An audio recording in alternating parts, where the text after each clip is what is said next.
اور وہ معافی مانگ لیتا ہے تو اللہ کو وہ بندہ بڑا ہی اچھا لگتا ہے۔ انسان کے اندر چونکہ یہ دونوں چیزیں رکھی گئی ہیں تو کبھی کبھی اس سے گناہ بھی سرزد ہو جائے گا۔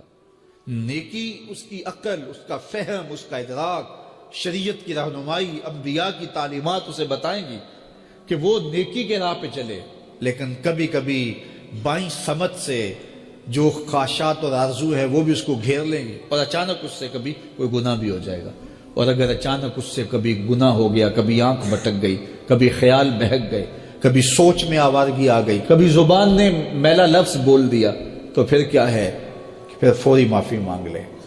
مومن جب گناہ کرتا ہے تو ایسی کیفیت ہوتی ہے جیسے ابھی احد پہاڑ تلے آ گیا ہے، اگر اس نے توبہ نہ کی تو کچل دیا جائے گا۔ اللہ اکبر، تو پھر فوری معافی مانگتا ہے تو یہ اللہ کو بڑا ہی اچھا لگتا ہے۔ اللہ کہتا ہے فرشتوں سے کہ دیکھو میرا بندہ آخر میری دہلیز پہ آیا ہے نا، تم گواہ ہو جو میں نے اس کے سارے گناہ معاف کر دیے۔ تو گناہ کے بعد جو شرمندگی ہے، دیکھیے ایک اور جملہ کہتا ہوں، نیکی کرنے کے بعد جو تکبر پیدا ہوتا ہے کہ میں بڑی نیکی کر لی ہے اور باقیوں کو بندہ حقیر سمجھنے لگتا ہے، اور اس سے کوئی غلطی سرزد ہو جائے اس کے بعد شرمندگی ہوتی ہے اور اپنے آپ کو چھوٹا سمجھنے لگتا ہے اور اللہ سے معافی مانگتا ہے، تو اس نیکی کرنے کے بعد وہ جو آپ کے اندر تکبر اور رعونت اور عجب پیدا ہوا، اس سے کہیں بہتر ہے کہ آپ سے اگر کوئی خطا سرزد ہوئی تھی تو اس سے آپ کے اندر عجز اور توبہ کا جذبہ پیدا ہوا۔ اور اللہ کو یہ بڑا پسند ہے کہ کوئی بندہ، چونکہ ممکن ہی نہیں ہے کہ جب انسان ہے اس کے اندر یہ خواہشات رکھی ہیں تو کبھی اس سے، یہ انبیاء کی ذوات ہیں جو پاک ہیں، باقی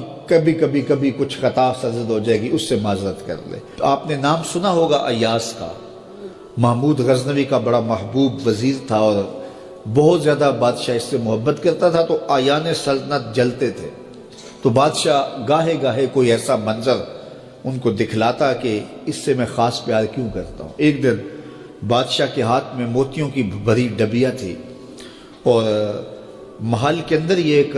حوض تھا، تالاب تھا، تو اس کے اندر اس نے وہ سارے موتی پھینک دیے۔ شفاف پانی اور نیچے فرش پہ پڑے ہوئے موتی نظر آ رہے ہیں، تو اس نے ایک وزیر کو کہا کہ یہ موتی نکال کے لاؤ اور سنو اپنا لباس اور اپنا بدن نہیں بھیگنے دینا۔ تو سب نے کہا یہ کیسے ہوگا کہ موتی بھی تہ سے نکال کے لائیں اور بدن بھی اور کپڑے بھی نہ بھیگیں؟ تو دوسرے کو کہا، اس نے کہا حضرت یہ کیسے ہوگا، یہ شرط ہٹائیں تو پھر میں نکال کے لاؤں۔ جب بات آئی ایاز کی تو ایاز نے فوراً چھلانگ لگا دی، موتی پکڑے، ڈھونڈے، ہتھیلی میں لیے اور کانپتے ہوئے بدن کے ساتھ بادشاہ کے سامنے پیش ہوا۔ حضور یہ لے لیجئے۔ بادشاہ غصے میں تھا کہ میں نے کہا تھا لباس اور کپڑے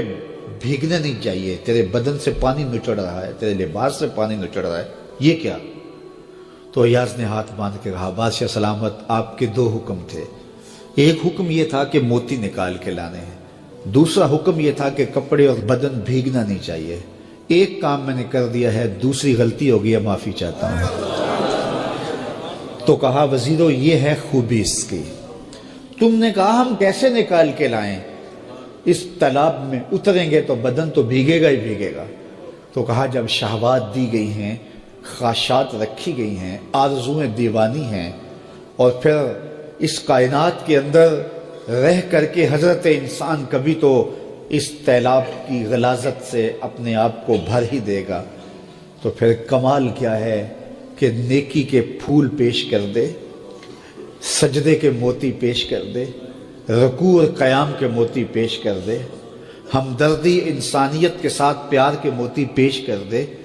سارے موتی پیش کرے، پھر مالک کا جلال کہ تیرے کپڑے کیوں بھیگے، یہ گناہ کیوں کیا، یہ گناہ کیوں کیا، ہاتھ جوڑ کے کہے مالک اس کی معافی مانگ، تو اللہ تعالیٰ پچھلے گناہ نہ صرف معاف کرتا ہے بلکہ ان گناہوں کو نیکیوں میں تبدیل کرتا ہے۔ یہ آیت کریمہ اپنے دامن میں اتنی روشنی اور اتنی جامعیت کے ساتھ دین کا خلاصہ ہمارے سامنے رکھتی ہے کہ ہماری روحیں وجد کرنے لگ جاتی ہیں۔ تو ارشاد فرمایا بے شک اللہ حکم دیتا ہے عدل کا، احسان کا اور قرابت داروں کے ساتھ حسن سلوک کا، اور منع کرتا ہے بے حیائی سے، منکرات سے اور سرکشی اور تمرد سے۔ اور یہ اس لیے فرما رہا ہے کہ تم نصیحت پکڑو تاکہ تمہارے سینے ہدایت کے نور سے روشن ہوں اور منور ہوں۔ حضرت حسن بصری رضی اللہ تعالی عنہ فرماتے ہیں کہ اس آیت کریمہ میں اللہ نے کسی بھی امر خیر کو چھوڑا نہیں ہے، ساری خیر اس کا خلاصہ بطور حکم ہمیں ارشاد فرما دیا، اور پھر فرمایا کہ اللہ تعالیٰ جل شانہ نے کسی برائی کو نہیں چھوڑا جس سے ہمیں منع نہ کر دیا ہو۔ ابن عاشور نے لکھا ہے کہ جتنے بھی مفاسد ہیں، جتنے بھی گناہ ہیں، ان گناہ کی جڑ یہ تین چیزیں ہیں: بے حیائی، منکر اور باغی۔ اور ان تین چیزوں سے منع کر کے گویا سارا راستہ بند کر دیا گیا گناہ کا اور برائی کا، اور تین چیزوں کا حکم دے کر کے خیر کے سارے راستے کھول دیے گئے۔ تو اسی ایک آیت کریمہ پہ اگر عمل نصیب ہو جائے تو پورے دین کی لطافتیں اور برکتیں نصیب ہونا شروع ہو جائیں۔ تو تین چیزوں کا حکم دیا کرنے کا، ان اللہ یامر بالعدل، بے شک اللہ عدل کا حکم دیتا ہے، انصاف کا حکم دیتا ہے۔ اگر تم نجات پانا چاہتے ہو تو غصے کے اندر بھی اور سرشاری کے اندر بھی تمہیں عدل سے، انصاف سے کام لینا پڑے گا۔ تو ہمارا دین ہمیں عدل سکھاتا ہے، اور قیامت کے دن 7 اشخاص جن کو اللہ اپنے عرش کا ٹھنڈا سایہ عطا فرمائے گا، ان میں سے پہلا شخص حضور نے ارشاد فرمایا امام عادل، وہ شخص جو عدل و انصاف کرتا ہے، وہ امام، وہ حاکم جو عدل سے امور سلطنت نبھاتا ہے، کل قیامت کا دن ہوگا، کوئی سایہ نہیں ہوگا، اللہ اسے اپنے عرش کا ٹھنڈا سایہ نصیب فرمائے گا۔ روایت میں آتا ہے کہ قیامت کے دن جو بادشاہ ہوں گے، حکمران ہوں گے، ان کے ہاتھوں میں ہتھ کڑیاں ہوں گے، اور ان کو یوں میدان حشر میں لایا جائے گا۔ اگر انہوں نے عدل کیا ہوگا تو وہ ہاتھ کڑیاں ٹوٹ جائیں گی اور انہیں جنت بھیج دیا جائے گا، اور اگر انہوں نے عدل و انصاف نہیں کیا ہوگا تو ان ہتھ کڑیوں کے ساتھ ان کو جہنم میں دھکیل دیا جائے گا۔ ہمیں عدل کرنے کی تلقین کی گئی۔ ملکوں کے اندر طمانینت، سکون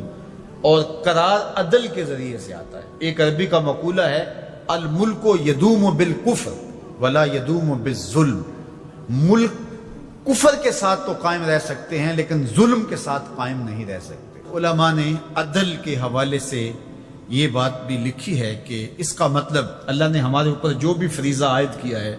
اس کو پورا کرنا، یہ عدل کہلاتا ہے۔ لوگوں کی امانات کو ادا کرنا، یہ عدل کہلاتا ہے۔ ظلم کو ترک کرنا اور انصاف کا بول بالا، یہ عدل کہلاتا ہے۔ اس عدل سے مراد صاحب حق کو حق دینا ہے، جس کا جو حق ہے اس کو دینا، یہ عدل کہلاتا ہے۔ اللہ جو ہمیں عدل کا حکم دیتا ہے، اس کا مطلب ہے ہمارے ذمے جس کا حق ہے، ہمارے باپ کا ہے، ہماری اولاد کا ہے، ہماری ازواج کا ہے، ہمارے اہل خانہ کا ہے، ہمارے ہمسایوں کا ہے، دوستوں کا ہے، جس کا بھی حق ہمارے ذمے ہے، بلکہ فرمایا کہ تیرے نفس کا تیرے اوپر حق ہے۔ حدیث طویل ہے کہ حضور علیہ الصلوۃ والسلام نے فرمایا ان لربک علیک حقا، تیرے رب کا تیرے اوپر حق ہے، ولنفسک علیک حقا، اور تیرے نفس کا تیرے اوپر حق ہے، ولأہلک علیک حقا، اور تیرے اہل کا تیرے اوپر حق ہے، اور ایک حدیث کے لفظ ہیں ولزوجک علیک حقا، اور تیری بیوی کا تیرے اوپر حق ہے، فآت کل ذی حق حقا، ہر صاحب حق کو تو نے حق ادا کرنا ہوگا۔ تو جس کا ہمارے ذمے حق ہے، جب ہم وہ ادا کرنے لگ جائیں گے تو یہ عدل قائم ہوگا، اور عدل قائم ہوگا تو معاشرہ پرسکون ہو جائے گا۔